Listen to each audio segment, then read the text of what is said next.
Hey, it's Dr. G, and listen, Thanksgiving is supposed to be a date of great food and zero guilt.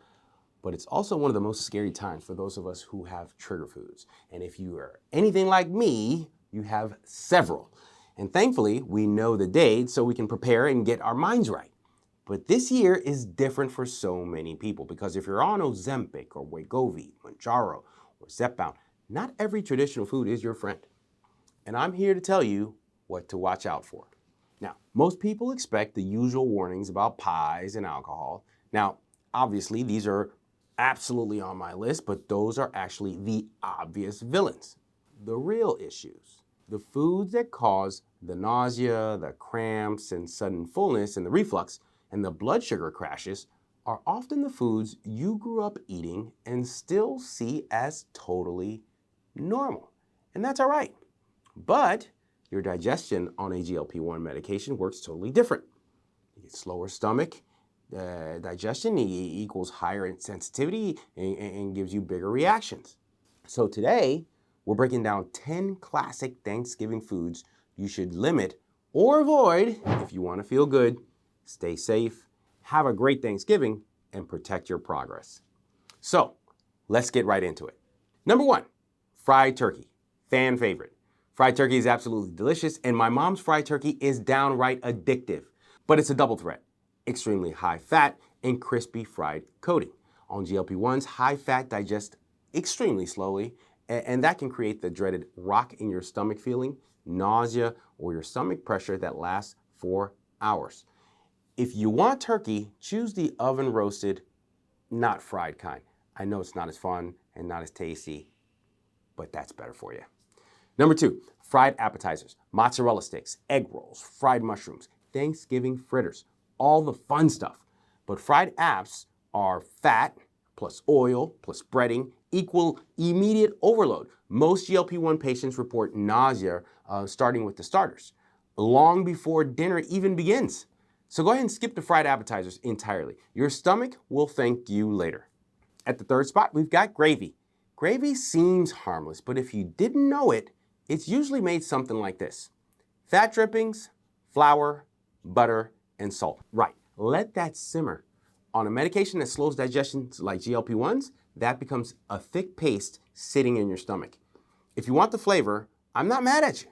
Go ahead and do a little drizzle, not a pool. At the fourth spot, we've got candied yams and sweet potato casserole. This dish is practically a dessert wearing a vegetable costume and also happens to be one of my favorites. Sweet potatoes plus sugar plus butter plus marshmallows equals a glucose hurricane. GLP-1 users are extremely sensitive to high sugar dishes. They turn into massive blood sugar spikes and then right into a sudden crash. And then you get cravings and you end up overeating, leading to nausea. If you really want sweet potatoes, go ahead and stick to the plain roasted version.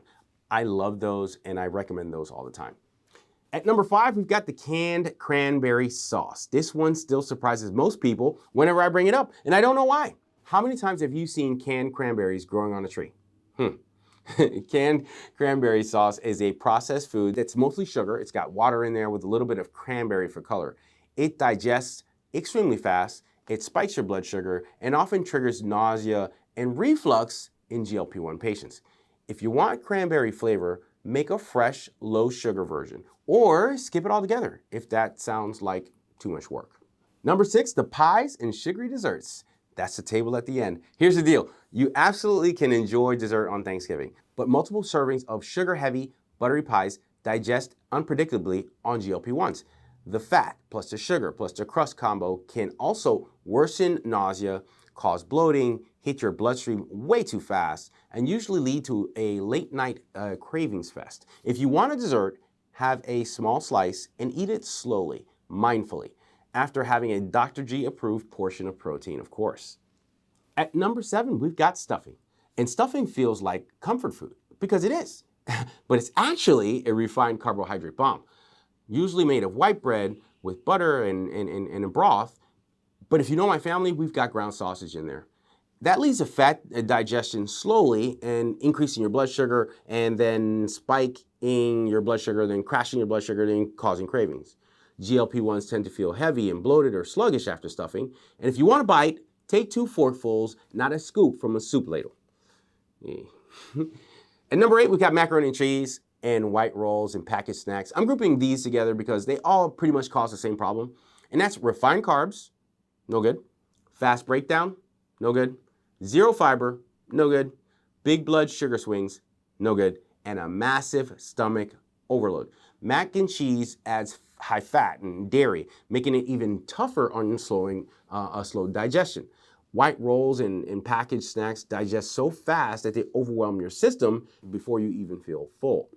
Limit these or avoid them altogether. Your energy and stomach will have a way more enjoyable Thanksgiving. Number 9 is alcohol. Now, this one we've talked about before, and thankfully many people actually crave alcohol less when on a GLP-1, but it doesn't do that for everyone. Anyway, alcohol hits different on GLP-1s because you're eating less. Alcohol seems to absorb faster, which means quicker intoxication for most people, higher nausea risk, worse reflux, and blood sugar instability and swings. If you drink, keep it moderate, light, and slow. Also, remember, always with food. And number 10, spicy foods. This one catches people off guard, especially if you live here in South Florida, where it feels like we islanders can throw in some spice in a ham sandwich. The GLP-1 slow gastric emptying, which increases the chance of acid reflux. Foods sit there for longer, it's getting digested in the belly. Spicy foods, they pour gasoline on that. If you're naturally prone to reflux, then while you're on a Zepbound, you'll need to skip chili flakes, spicy dips, hot sauces, and spicy rubs this Thanksgiving. So there you have it, the top Thanksgiving foods I recommend you avoid if you're on Ozempic or Wegovy, Mounjaro, or Zepbound. And remember, Thanksgiving shouldn't be stressful. You don't need to avoid every single thing, absolutely. 80-20 is the rule. You just need to understand how these medications change the way your stomach works. If you want deeper support, not just about holiday eating, but your long-term health, your habits, your mindset, and your energy, check out my new book. It's called Reclaim Your Health. It's designed to help you navigate life with clarity, calm, and confidence, on or off GLP-1s. I want to finally show you the roadmap to healthy living you deserve. The link is in the description. So stay healthy, stay informed, and I will see you soon. Enjoy your Thanksgiving.